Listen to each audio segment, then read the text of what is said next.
નમસ્કાર.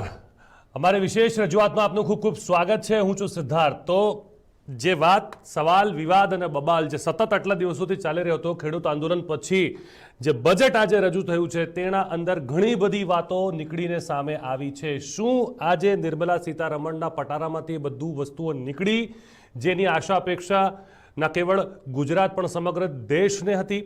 શું આ બજેટ આત્મનિર્ભર બજેટ કહી શકાય? આ બજેટમાં અલગ અલગ સેક્ટર્સમાં કૃષિની વાત આપણે કરીએ, એમએસએમઈઝની વાત કરીએ, ઘણી બધી ફાળવણીઓ કરવામાં આવી છે. કૃષિને લઈને પણ સરકારના પ્રયત્નો સતત આ રહ્યા છે કે જે આંદોલન છે તેને જોતા એમએસપીની વાત પણ સરકારે આમાં ધીમેથી મૂકી દીધી છે.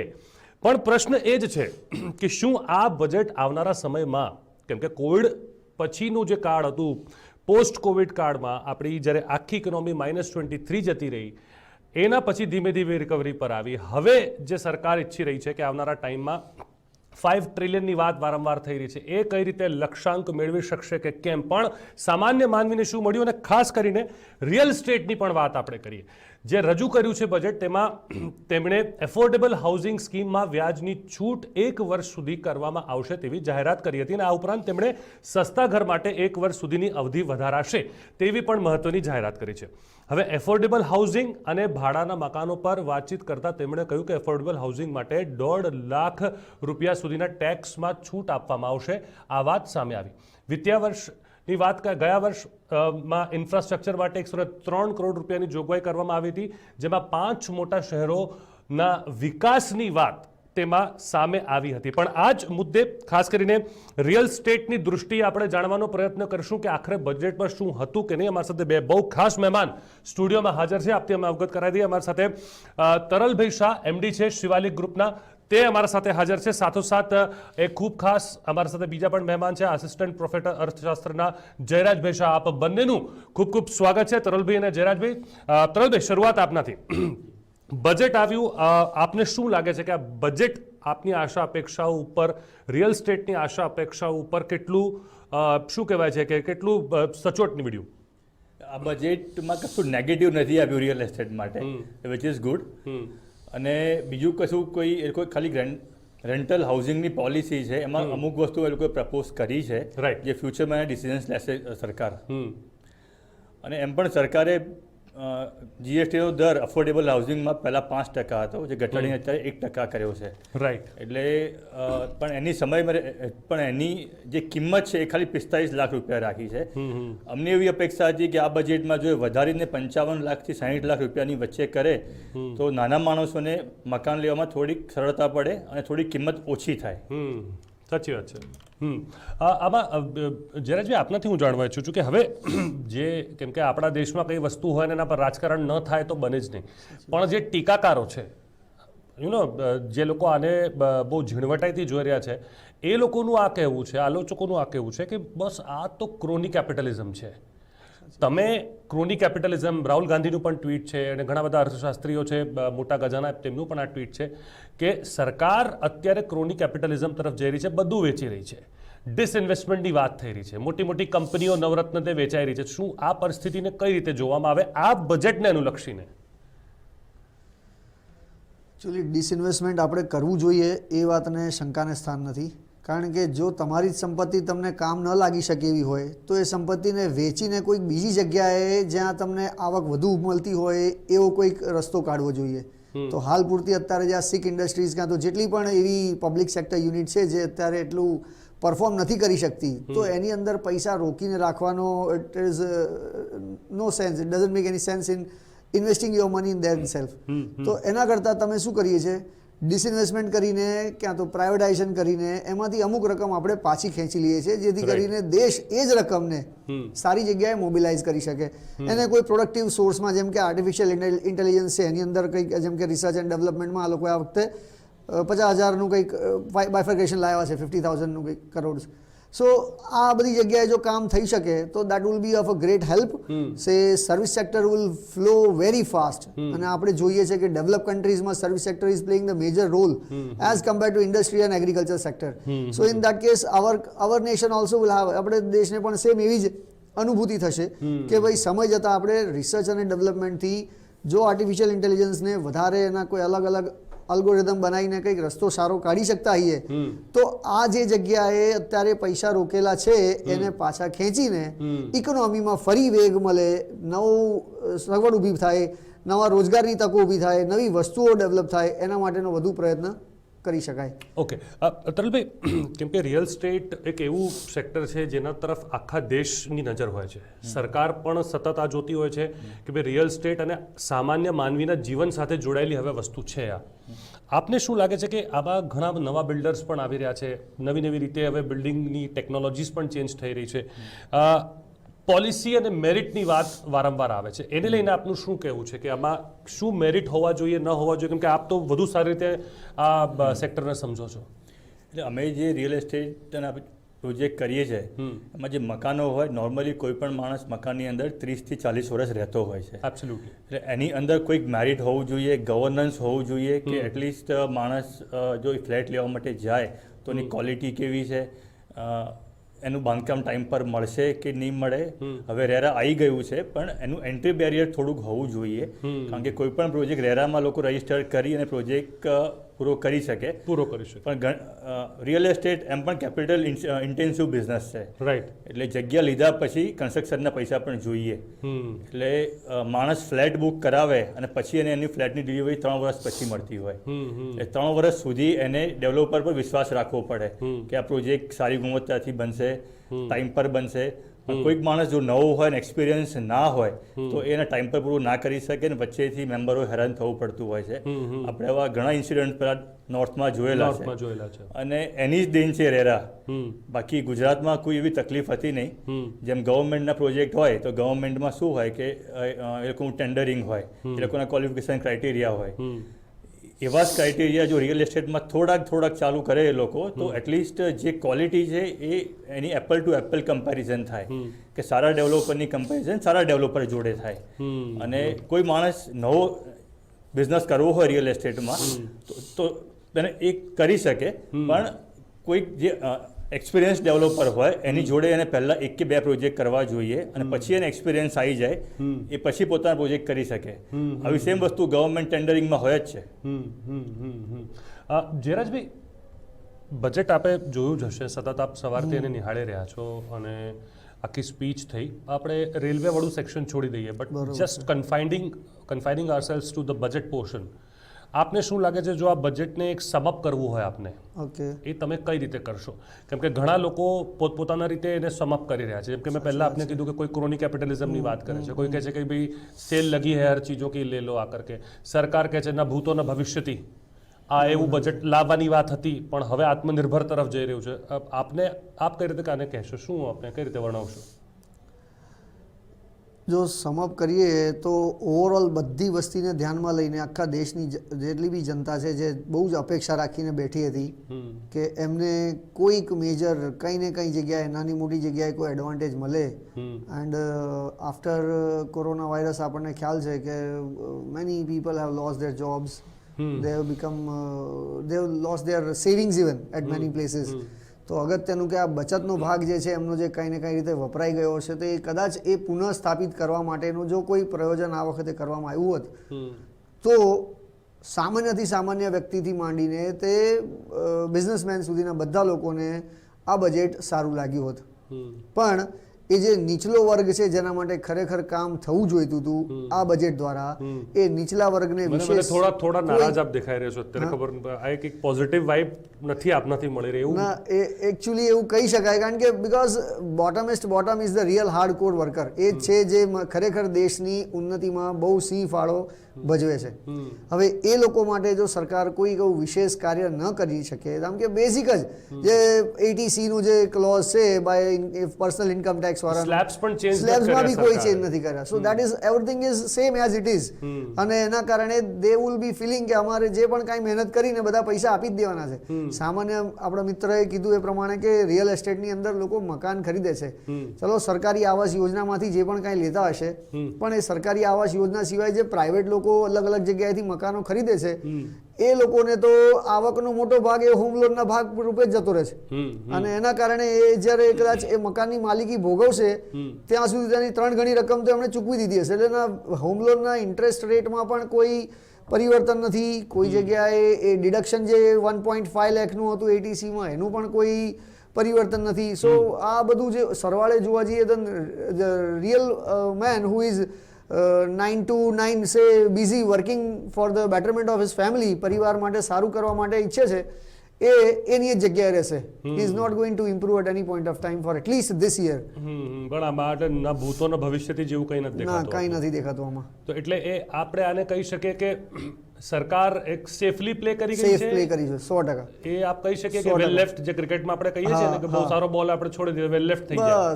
બસ કે એ જેથી રીતનું કરીને છે. અત્યારે ના કોઈ કોન્ટ્રોવર્સીમાં આવવું પડે કે ના કોઈ બીજી તકલીફો રહે એમ. So we Okay. Have been easily managing. બસ આ અત્યારે સરકારને એવું થયું કે ભાઈ માથાકૂટમાં નથી પડવું, એટલે હાલ પૂરતું હમણાં જે છે એ પ્રમાણે જ જવા દો. ઓકે, ઠીક છે. જીડીપી પર પણ વાત કરશું આપણે, પણ તરલભાઈ મારો પ્રશ્ન એ છે કે ગવર્મેન્ટની ઘણી બધી સ્કીમ્સ જેમાં બિલ્ડર્સ, પ્રાઇવેટ બિલ્ડર્સ પણ સામેલ હોય છે અને સરકાર પણ ડેવલપ કરાવડાવી રહી છે અને બિલ્ડર્સ પણ કરે છે, એને લઈને આપના મંતવ્ય શું છે? આપના અનુભવથી ગુજરાતના પરિપ્રેક્ષમાં પણ આપ જો બતાવી શકો તો વધુ સારું રહેશે. એટલે દરેક સેગમેન્ટમાં સરકાર હવે પીપીપી ધોરણે કામ કરે છે.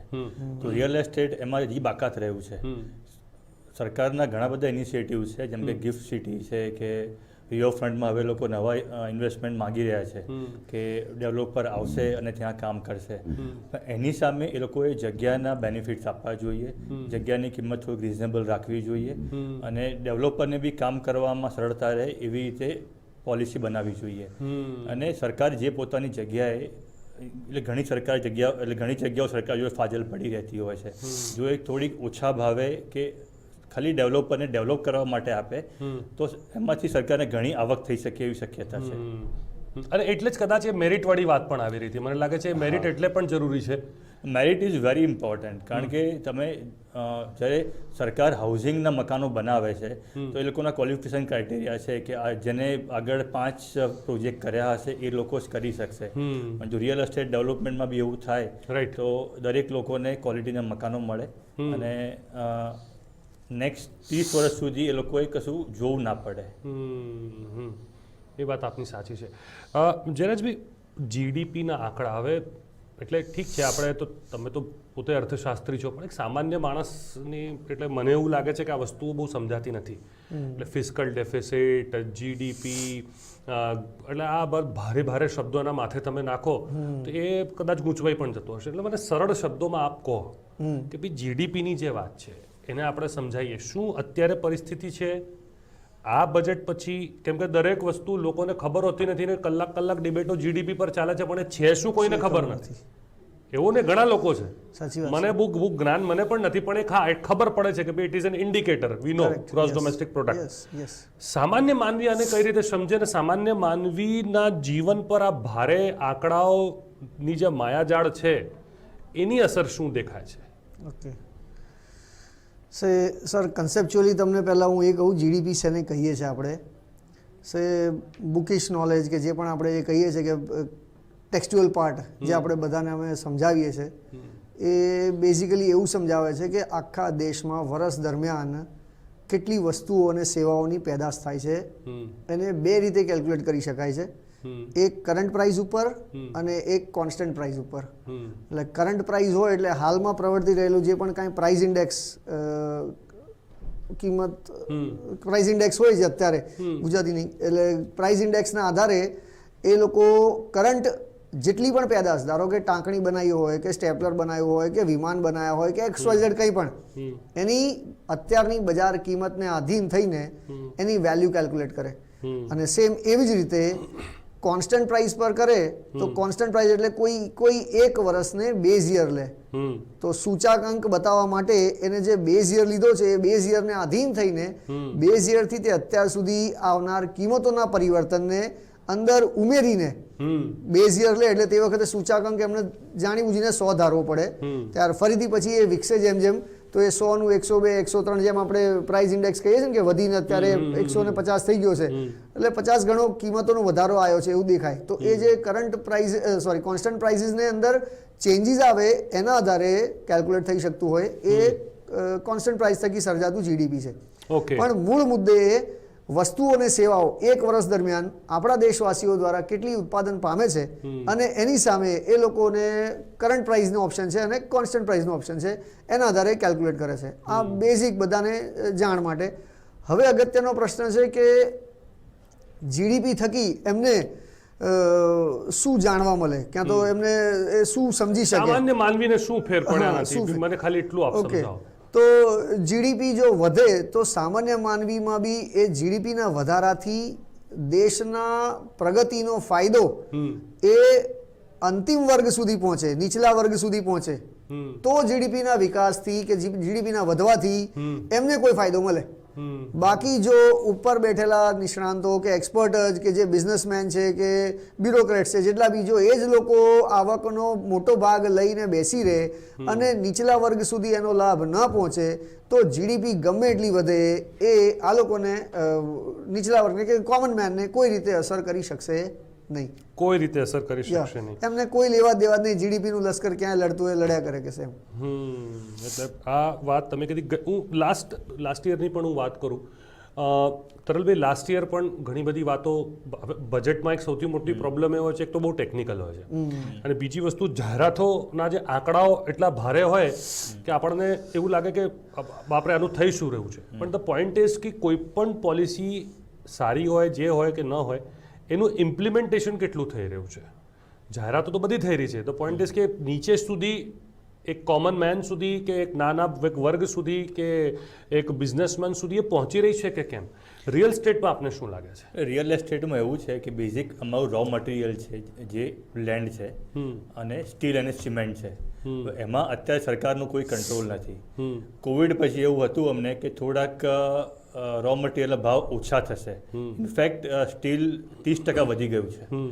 એટલે જો સરકારનું કોઈ નિયંત્રણ ના હોય તો મકાન સસ્તા કેવી રીતના થઈ શકે? અને સરકાર દરેક વસ્તુમાં થોડુંક ઇન્વોલ્વ, એટલે સરકાર રિયલ એસ્ટેટને પ્રાધાન્ય ઓછું આપતી હોય છે. એ લોકોની ગવર્નન્સ જે બોડી છે એ ખાલી રેરા છે.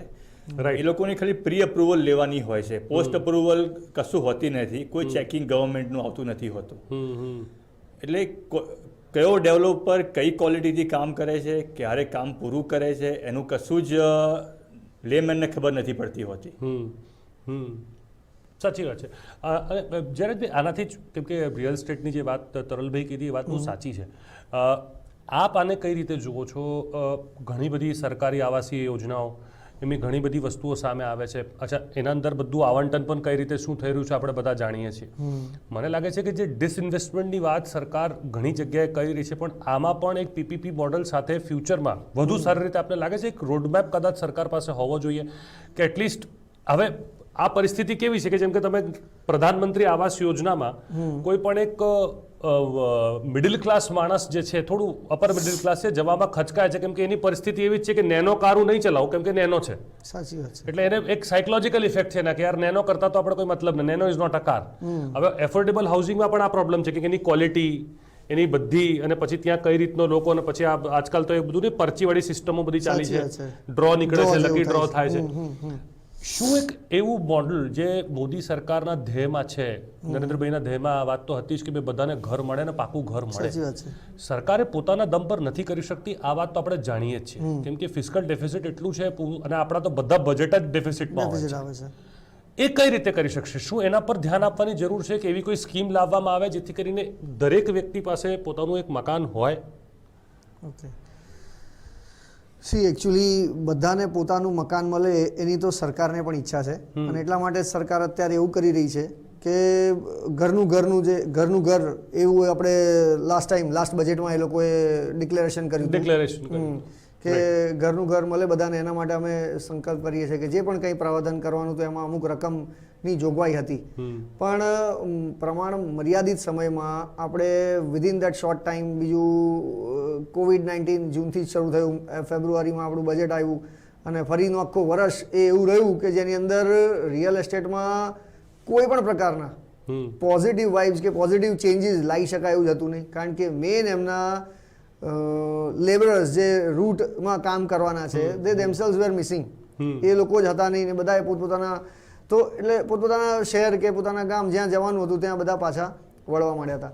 એટલે મેઇન પ્રોબ્લેમ ત્યાં આવ્યો કે આપણે જે ખરો સમય મળવો જોઈતો હતો કે ઘરનું ઘર માટેનું જે કામ કરી શકાય તો એ પ્રમાણમાં ઓછો મળ્યો. બીજું કે સરકાર દ્વારા જે પણ કાંઈ પ્રયત્ન કરાય છે એ એટલે લકી ડ્રો જેવું સિસ્ટમ છે કે જેના આધારે સરકારી આવાસ યોજનામાં લોકો મકાન લે છે, એમાં એક મર્યાદિત જ વર્ગ છે જે ત્યાં જવા ઈચ્છે છે. બધા લોકોને એ સરકારી આવાસ યોજનામાં રહેવાની ક્યાં તો ઈચ્છા નથી, ક્યાં તો પછી એ લોકો એવું ફીલ કરે છે કે we are in the middle part. એટલે એવું છે કે ખાનગી મકાન પોતાનું વસાઈ બી નથી શકતા અને સરકારી આવાસ યોજનામાં જવાની ઈચ્છા પણ નથી. So that will B a kind of tough call બંને વચ્ચે. તો ઇન દેટ પર્ટિક્યુલર પોઈન્ટ કે કદાચ એમને એવું લાગે અને they may take a decision of purchasing a house in a સરકારી આવાસ યોજના, તો દેટ ઇઝ ઓકે. પણ importantly government has done nothing impressive. એ કોઈ અગત્યનું કાંઈ કર્યું નથી જેના થકી આપણે એવું કહી શકીએ કે સરકારી આવાસ યોજનાનું માપદંડ એ પ્રાઇવેટ અને પબ્લિક બે ભેગા થઈને કોઈક અલગ રીતે બનાવે. કારણ કે આ કેવું છે કે કેટેગરી વાઇઝ બધા અર્બન અને રૂરલ એરિયાઝ છે આપણા ત્યાં. તો કોઈક અર્બન એરિયાની અંદર એ કોસ્ટ ઓફ લિવિંગ હાઈ હોવાના કારણે ગવર્મેન્ટે એ પ્રાઇસ એ પર એ વસ્તુ બનાવી આપી છે. કોઈ રૂરલ એરિયા છે તો રૂરલ એરિયાની અંદર સરકારી આવાસ યોજનાઓમાં પ્રમાણમાં કોઈ વિશેષ કામ જ નથી જેમ કે તરલભાઈ બહુ સારી વાત કીધી હતી અને એ વાત એટલા માટે પણ લોજિકલી ઠીક લાગે છે કે ઘણી બધી જમીનો જે પડેલી છે ખાલી પડેલી છે, એનું કંઈ થઈ નથી રહ્યું, એના પર તમે બાર બોર્ડ મારી દો છો કે ટ્રાન્સ પાર્સલ્સ વિલ બી પ્રોસિક્યુટેડ. ભાઈ ઠીક છે, પણ એ જમીનનું કંઈ કરી શકાશે, બહુ ઘણું થઈ શકે છે એના લઈને. અને એના માટે ઘણા બધા બિલ્ડર્સ હોય કે જે પણ એની સંસ્થાઓ હોય એના સાથે સંકળાઈને એક એવો પ્લાન બની શકે જેથી એક એફોર્ડેબલ રસ્તો નીકળે. જે વાત મને તરલભાઈ એ વધુ ઈશારા કરી રહ્યા હતા, એ આપને લાગે છે એ યથાયોગ્ય વાત રહેશે કે કેમ? શક્ય બને જો ઇનકેસ એવું થઈ શકે કે સરકારી જગ્યાઓને આવી રીતે કાં તો ડેવલપ કરવા આપે. ઇટ વોન્ટ બી સોલ્ડ, વેચી નથી દેવાનું એ જે બિલ્ડરને છે, પણ જો એ બિલ્ડરને એ જગ્યા કામ કરવા માટે આપે અને ડેવલપ કરીને બતાવે કે ના ભાઈ આ મોડલ આખું મારું જે વિચારેલું હતું અત્યારે અહીંયા તૈયાર છે. જો ઇનકેસ એવું કરી શકાય તો જે મેં કીધું એ પ્રમાણે કે જે મિડલ ક્લાસમાં બી નથી આવતા અને અબો મિડલ ક્લાસવાળા છે તો દે મે ગેટ એક્સેપ્ટેડ. એમને એવું થાય કે ના આ પર્ટિક્યુલર જગ્યા પર રહેવા જવાય. સો that is how it will B worth while. કદાચ કામ લાગે એવું હશે અને દેટ નિર્ણય will be accepted. A decision પછી એક્સેપ્ટ થશે પબ્લિક દ્વારા. આમાં જો જે આપણે પહેલા પણ જે હું જે સ્ટેટમેન્ટ આમનો જોઈ જ રહ્યો છું, જે નિર્મલા સીતારમણે જે વાત કહી છે નાણાપ્રધાન, એમનું આ જ કેવું છે કે આને પ્રમોટ કરવા માટે એટલે affordable rental housing for migrant workers. એટલે Sitharaman propose to allow tax exemption for notified affordable rental housing projects. એટલે આ એક વસ્તુ, એટલે ગુજરાતીમાં જો આપણે આમને સમજાવવાનો પ્રયત્ન કરીએ એટલે કુલ મળીને એવું જ છે કે ભાઈ જે પણ પલાયન કરતા જે પણ કરીને ગયા હતા મજૂરો, એમને એક એફોર્ડેબલ કાં તો રેન્ટ ભાડે મળે કાં તો પોતે એફોર્ડ કરી શકે, એને પ્રમોટ કરવા માટે સરકાર આગળ વધી રહી છે. પણ આ બજેટમાં એ કંઈ દેખાઈ રહ્યું છે આપને? આ બજેટમાં ચર્ચા તો કરી છે એકચ્યુઅલમાં નિર્મલાબેને, પણ એ કદાચ એફોર્ડેબલ હાઉસિંગ માટે નથી.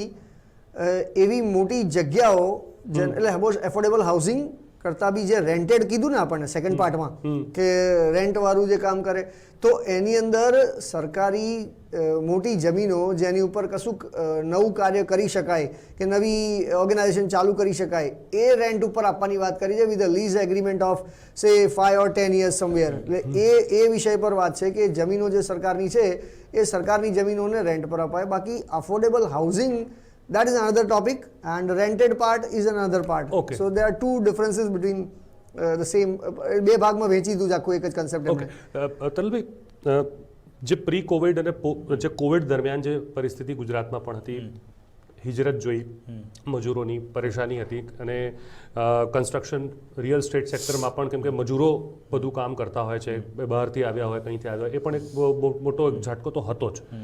હવે આપ આ બજેટ પછી કેટલી આશ જોઈ રહ્યા છો? એ રીબિલ્ડિંગ ફેઝ આપ જોઈ રહ્યા છો? આપ કઈ રીતે જોઈ રહ્યા છો કે રિયલ સ્ટેટનો ગ્રાફ જ્યાં હતો તે ઉપર જશે, સ્ટેબલ રહેશે કે કદાચ નીચે આવશે? શું લાગે છે? રિયલ એસ્ટેટનો ગ્રાફ લોંગ ટર્મમાં ઉપર જ જશે. ઓકે, કારણ કે હવે રેરા આવ્યા પછી એમાં એન્ટ્રી બેરિયર ઘણા બધા છે. એટલે પહેલાં જે ઓવર સપ્લાય હતો એનો અત્યારે એટ પાર સપ્લાય થઈ ગયો છે. કદાચ એવું અમને લાગે છે કે નેક્સ્ટ યર એનો થોડોક અંડર સપ્લાય દેખાશે. અચ્છા. ઘણી જગ્યાઓમાં. કારણ કે હમણાં છેલ્લા 12 મહિનાથી નવા પ્રોજેક્ટ લોન્ચ બહુ ઓછા થયા છે. એટલે જે એનું ઇમ્પલ્સિવ બાઇંગ હશે એ અત્યારે ચાલુ થઈ ગયું છે. એટલે અને અમે જે પ્રોડક્ટ બનાવીએ છીએ એ આજે લોન્ચ કરીએ તો એ 3 વર્ષ પછી લોકોને મળતી હોય છે. એટલે લોકો અત્યારે રેડી ઇન્વેન્ટરી ઘણી બધી વેચાવા લાગી છે અને ઘણા બધા મકાનો નવા બનશે પણ એ હજી અપ્રુવલના સ્ટેજ ઉપર પડ્યા છે. એટલે ગવર્મેન્ટે જે અમને વાત કરી એ પ્રમાણે બજેટની પહેલાં શ્રમિકો માટે રેન્ટલ હાઉસિંગની પોલિસી લાવી હતી. પણ એમાં એવું છે કે જગ્યા તમારી પોતાની હોય તો સરકારે તમારી જો ટેક્સ નથી લેતી. અત્યારે એવો કોઈ નિયમ નથી કે એવો કોઈ સરકારે બેનિફિટ નથી આપ્યો કે તમને સરકાર જગ્યા આપશે, તમે ખાલી કન્સ્ટ્રક્શન કરીને આપો અને ત્યાં શ્રમિકો રહી શકશે. એટલે શું થાય કે જગ્યામાં પણ ઇન્વેસ્ટમેન્ટ થાય અને કન્સ્ટ્રક્શનમાં પણ ઇન્વેસ્ટમેન્ટ થાય. એક મને લાગે છે કે એક સરસ એક અભિપ્રાય આપના વતી આઈ થિંક જે કદાચ સરકારી લોકો સાંભળી રહ્યા હોય કદાચ આ વિચારે, ગુજરાત સરકાર પણ કદાચ વિચારી શકે આ બાબતે. મને લાગે છે 100% વિચારશે કેમ કે એ રીતે જ આગળ વધી રહી છે. I think it's a good option. Jayrajji શું કહો છો આપ? અગર આપ એક વાત આપણે કરીએ, ચલીએ ઇફ્સ એન્ડ બટ્સ હટા દેતે हैं કહીએ ને આપણે કે બધું છોડો અને કન્સ્ટ્રક્ટિવ વેમાં જો આપણે વાત કરીએ કે શું થઈ શકશે અને જે મૂળભૂત વાત છે, જે સામાન્ય માનવીની વાત છે, જેની વાત તરલભાઈ પણ કરી રહ્યા છે, એફોર્ડેબલ હાઉસિંગની, આ વાત કેટલી આપને લાગે છે કે આ અનુકૂળ છે? જો ઇન કેસ એવી રીતે જ એફોર્ડેબલ હાઉસિંગ પ્રોવાઈડ કરવાનું હોય આઈધર રેન્ટ ઉપર બી, તો then it is worth accepting. એટલે that will be playing a major role. Even જે તમે કીધું માઇગ્રન્ટ જેટલા બી લેબર છે એ લોકોને રેન્ટર પર મળી રહે તો that it will be better place to live. બધાને એક સારી જગ્યા પર રહેવામાં રસ હોય છે. ગુજરાત તો એ કરી જ શકે છે. સાચી વાત છે. આપણે કદાચ બિહારમાં કે ઓરિસ્સામાં એક્સપેક્ટ ના કરી શકીએ કેમ કે ઓલરેડી આપણે સમૃદ્ધિ સાચી છે તો ભાઈ આપણે we can try and make sure કે આવો કોઈક રસ્તો નીકળી શકે and that will B worth accepting just because આપણા લોકોમાં બી બધાને સારી જગ્યાએ રહેવાની ઈચ્છા હોય જ, પણ એ નાણાકીય અછતને લીધે કે જે બી પ્રોબ્લેમ રહેતા હશે એના કારણે એ લોકો એ જગ્યા પર રહેવા ઈચ્છતા નથી. તો એના કારણે સ્લમ્સ ને હટમેન્ટ્સ કે જે પણ કાંઈ ડેવલપ થાય છે એ પ્રમાણમાં ઘટી શકે અને ઓવરઓલ ઇકોનોમીમાં ગ્રોથ દેખાય. That now people have started dwelling into a nice locations, good places to. ખાસ કરીને જે એવી જે કહેવાય ને કે જૂનું અમદાવાદ હોય કે જૂનું શહેર વિસ્તાર હોય ત્યાં ગીચ પણ બહુ છે અને વર્ષો જૂના મકાનો છે. હવે ત્યાં ચોલ્સ પણ એવી છે જે ઇલીગલ ઘણી બનેલી છે પણ સરકાર ત્યાં કંઈ કરી શકતી નથી કેમ કે એક દબાણ લોકોનું પણ હોય છે. પણ એવામાં કંઈક રસ્તો તો કાઢી શકાય. તરલભાઈ આપને પણ એવું લાગે છે કે there can be some way? Right. અમે લોકો ઘણા બધા રીડેવલપમેન્ટના પ્રોજેક્ટ કરીએ છીએ. હાઉસિંગ બોર્ડના પણ પ્રોજેક્ટ અમે લોકો ટેન્ડરથી ભરેલા છે. પણ કોઈક જગ્યાએ સરકારના હાથ બંધાયેલા હોય છે કારણ કે લોકોના સેન્ટિમેન્ટ લાગેલા હોય ઘરથી. એટલે શું થાય કે 70% લોકો માની જાય પણ 30% લોકો ના માનતા હોય તો તમે એને બહાર કાઢી ના શકો. એટલે સરકાર ઘણા બધા પ્રયત્નો કરે છે, હાઉસિંગ બોર્ડ પણ કરે છે અને સિટીમાં ઘણી બધી જગ્યાઓ જે અનયુઝ પડેલી છે અને નાના નાના મકાનો બહુ જ મોટી જગ્યામાં બનેલા છે. એટલે એ જગ્યા ઉપર વધારે લોકો રહી શકે તો સરકારે ટ્રાન્સપોર્ટેશન દૂર સુધી મેનેજ ના કરવું પડે અને સરકારના ખર્ચા પણ ઓછા થાય. આજે જેટલું સરકાર સિટીમાં ડેવલપમેન્ટ નહીં કરે અને સિટીમાં પરમિશન નહીં આપે અને ડેવલપરે બહાર જવું પડશે તો પ્લાન પાસ થાય એના માટે સરકારે ટ્રાન્સપોર્ટેશન અરેન્જમેન્ટ કરવું પડે. એના માટે સરકારે ત્યાં સુધી ગટર, લાઇટ ને બધી જ વ્યવસ્થા કરવી પડે. એટલે અને પહેલેથી ગુજરાતમાં આઈએએસ હોય કે શ્રમિક હોય દરેકને જો સારું મકાન મળે તો ગુજરાત આખા ઇન્ડિયામાં બધાને ગમતું જ હોય છે. સાચી વાત છે. અને જે શ્રમિકો અહીંયા પોતાના ગામડે જાય છે જેમ કે ઓરિસ્સા જાય, બંગાળ જાય કે રાજસ્થાન જાય, એમના ત્યાં મકાનો કાચા જ હોય છે. જો તમે અહીંયા રેન્ટલ પોલિસીમાં પાકા મકાનો લોકોને બનાવીને આપો તો એ લોકો અહીંથી જશે જ નહીં. અને ગુજરાતમાં ડિપેન્ડન્સી માઇગ્રન્ટ વર્કર્સની વધારે છે કારણ કે અહીંયા વર્કરો ઓછા છે. અને એક વસ્તુ આ પણ હતી જે હોમ લોન પર જે અતિરિક્ત 1.5 લાખ રૂપીઝમાં જે ટેક્સમાં જે અત્યારે કર્યું છે સરકારે, ઓછો કર્યો છે અને એનો લાભ 31 માર્ચ 2022 તક 2022 સુધી કન્ટિન્યુ કરવાની વાત છે. એને લઈને આપને લાગે છે કે ઘણા લોકો એક્સપર્ટ્સ પોતપોતાની રાય, કોઈ કચ્છે સંજીવનીનું કામ કરશે, કોઈ કચ્છના સેન્ટિમેન્ટ નથી એટલા થવાના. તરલભાઈ આપ કઈ રીતે જુઓ છો આને? 1.5 લાખની અમાઉન્ટ જે છે એ એટલી મોટી નથી એકચ્યુઅલી. સરકારે થોડીક વધારે અમાઉન્ટનો બેનિફિટ આપ્યો હોત તો એનાથી સેન્ટિમેન્ટનો થોડોક ફરક પડી જાય. જેમ કે પ્રધાનમંત્રી આવાસ યોજનાની અંદર મકાન માણસ પહેલી વાર લેતો હોય તો સરકાર તરફથી એ લોકોને 2,48,000 રૂપિયાનું કમ્પન્સેશન મળતું હોય છે. એટલે આવી રીતે જો બધી સ્કીમ ભેગી થઈને સરકાર કોઈક મોટો બેનિફિટ પાસ ઓન કરે તો જે મોદી સાહેબનું વિઝન છે, બહુ સરસ વિઝન છે કે 2022 કે 23 સુધીમાં દરેક માણસનું પોતાનું ઘરનું ઘર થઈ જાય. અને જે પ્રમાણે એ ખાલી થોડુંક લેટ એટલે થાય છે કે ઇમ્પ્લિમેન્ટેશનમાં પ્રોસેસ બહુ લાંબી છે. મને એક આપનાથી બહુ સંક્ષેપમાં જાણવું હતું તરલભાઈ કે આપે જે વાત કહી સરકાર સાથે મળીને આગળ વધવાની, એક હોય છે સરકારી પ્રક્રિયા, જેમ કે આપણે સરકારી બેંકમાં જઈએ અને પ્રાઇવેટ બેંકમાં જઈએ તો એક તફાવત કામમાં મળે છે. આપણે લાગે છે કે એક કાગળની જે પ્રક્રિયાઓ છે એમાં જાય, પછી એ કાલે પરમિશન હોય તો સરકારી બાબુ પરમ દિવસે બોલાવે, આપણે ધક્કા ખાઈએ અને પછી કોક પાસ થાય તો પાસ થાય, પછી એ પણ બહુ સ્મૂધન કરવાની જરૂર છે, ખાસ કરીને સામાન્ય માનવી સાથે જે અફોર્ડેબલ હાઉસની અમે વાત કરતા હોઈએ તો. સૌથી ઇમ્પોર્ટન્ટ વિશ્વાસ છે. એટલે સરકારને ડેવલપર પર વિશ્વાસ હોવો જોઈએ અને ડેવલપરને સરકાર પર વિશ્વાસ હોવો જોઈએ. જે ડેવલપર વર્ષોથી કામ કરતો હોય તો સરકારને એવો તો વિશ્વાસ હોવો જ જોઈએ કે એ ખોટું નહીં કરે. અને અમે લોકો જો આખું, અને એટલી જ આપણે મેરિટની વાત કરીએ છીએ. હા, એબ્સોલ્યુટલી ઠીક વાત છે. જયરાજભાઈ, બિલકુલ સંક્ષેપમાં હવે છેવટે એક, કેમ કે હવે સમયનો આપણો અભાવ છે, પણ હું આપનાથી આ જ જાણવા ઈચ્છું છું, આના પડઘા શું જુઓ છો આપ? રોજગારી એક બહુ મોટો મુદ્દો છે. 2 કરોડ નોકરીઓની વાત એક વર્ષમાં સરકારે કરી, પછી ઘણી બધી વસ્તુઓ થઈ, પછી કોવિડ આવ્યું, ના આવ્યું ને તે. હવે આપ જોઈ રહ્યા છો કે એ ડિમાન્ડ ક્રિએટ કરી શકશે સરકાર આનાથી? કેમ કે અત્યારે તો માર્કેટમાં ડિમાન્ડ ઊભી થાય તો જ લોકો આગળ વધીને કંઈક કરશે. એક બહુ સિગ્નિફિકન્ટ ફેક્ટર છે. આપને લાગે છે? સી એકચ્યુઅલી મારા પોઈન્ટ ઓફ વ્યૂથી મને એવું લાગે છે કે એમ્પ્લોયમેન્ટ ઓપોર્ચ્યુનિટીઝ જો વધી શકીને તો જ ડિમાન્ડ બી વધશે. બિકોઝ આ બજેટમાં દેખાય છે આપને? ના, એમ્પ્લોયમેન્ટ ઓપોર્ચ્યુનિટીઝ માટે નહિવત રોલ પ્લે કર્યો છે એ લોકોએ. જે as it is last year હતું સેમ એ જ બજેટ જેવું જ આ વખતે એમ્પ્લોયમેન્ટ માટે એમણે વિચારીને બોલ્યું છે. that it's going to remain more of the time same. સમાન જ રહેશે. હવે અગત્યનું શું થશે, એમ્પ્લોયમેન્ટને કારણે જે સોર્સ ઓફ ઇન્કમ પબ્લિક પાસે ઊભી થવી જોઈએ, એ યંગસ્ટર્સ જે નવી જોબ શરૂ કરે છે એ લોકો પાસે આવક નહીં હોય એટલે ખર્ચનું પ્રમાણ ઓછું રહેશે. બાકી યંગ જ પીપલ એવા છે જે લોકોને બધી વસ્તુનો ભોગ કરવાની ઈચ્છા હોય. બિલકુલ. અને એ જ વર્ગ જો પ્રમાણમાં આવકહીન હશે તો એ પછી ભોગનું કામ, એટલે જે યુટિલિટી કે ડિમાન્ડ જે ઊભી થવી જોઈએ પ્રમાણમાં નહીં થઈ શકે. તરલભાઈ, બિલકુલ જતા છેલ્લે આપના પછી કોઈ વાત, ફ્યુચર કઈ રીતે પડઘાના જોઈ રહ્યા છો? બજેટ પછીના સેન્ટિમેન્ટ્સની જો આપણે વાત કરીએ, બિલકુલ સંક્ષેપમાં આપનું છેલ્લી કોમેન્ટ. બજેટ સરકારે કોઈને નુકસાન ના થાય અને કોઈને બહુ ફાયદો પણ ના થાય એવું આપ્યું છે. આ ટાઈમ પણ એવો છે કે સરકારને પોતાની બી આવક અત્યારે થોડીક ઓછી થઈ હશે, એટલે જે લાસ્ટ યર જે બહુ જ બધા ફ્રીબીઝ આપ્યા હતા એ સરકાર આ વખતે ના આપી શકે. એક વસ્તુ જે પહેલા એક્સપેક્ટેડ હતી કે કોવિડ સેસ આવશે, જેના પર અત્યારે સરકારે કશું જ કીધું નથી, એટલે that I take it as a positive point. બિલકુલ, ખૂબ ખૂબ આભાર આપ બંને મહાનુભાવોનો અમારી સાથે જોડાવા બદલ. તરલભાઈ શાહ અને અમારી સાથે જયરાજભાઈ શાહ, બંને મહાનુભાવો જોડાયા હતા અને અમે આ જ વાત કરી કે આખરે આ બજેટને કઈ રીતે માર્કેટ આવનારા દિવસોમાં લેશે, દેશ કઈ રીતે આ બજેટને જોઈ રહ્યો છે. પ્રશ્ન એ નથી, વારંવાર એ વાત થાય છે કે આપણા પાસે આટલું પોપ્યુલેશન વધી ગઈ છે, પણ આ જ પોપ્યુલેશન જે રીતે ચાઇના એને કન્વર્ટ કરી મોટા વર્કફોર્સમાં અને એને માટે બહુ જ ફાયદાકારક નીવડ્યું.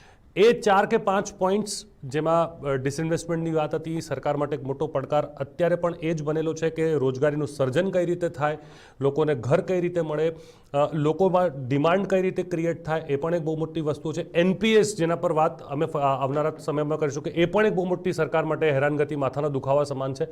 આ બધી જ વસ્તુઓ ઉપર અને અત્યારે તો તમે જોતા રહેજો, અલગ અલગ નેતાઓ, બધા રાજનેતાઓ પોતપોતાની ક્રિયાઓ પ્રતિક્રિયાઓ આના પર આપશે અને એનાથી પણ ખબર પડશે કે એક્ઝેક્ટલી આમાં થયું છે શું. પણ અગત્યની વાત એ જ છે, માર્કેટ સેન્ટિમેન્ટ અને આવનારા દિવસોમાં આના પડઘા GDP પર કઈ રીતે પડશે તે જોવાનું રહ્યું.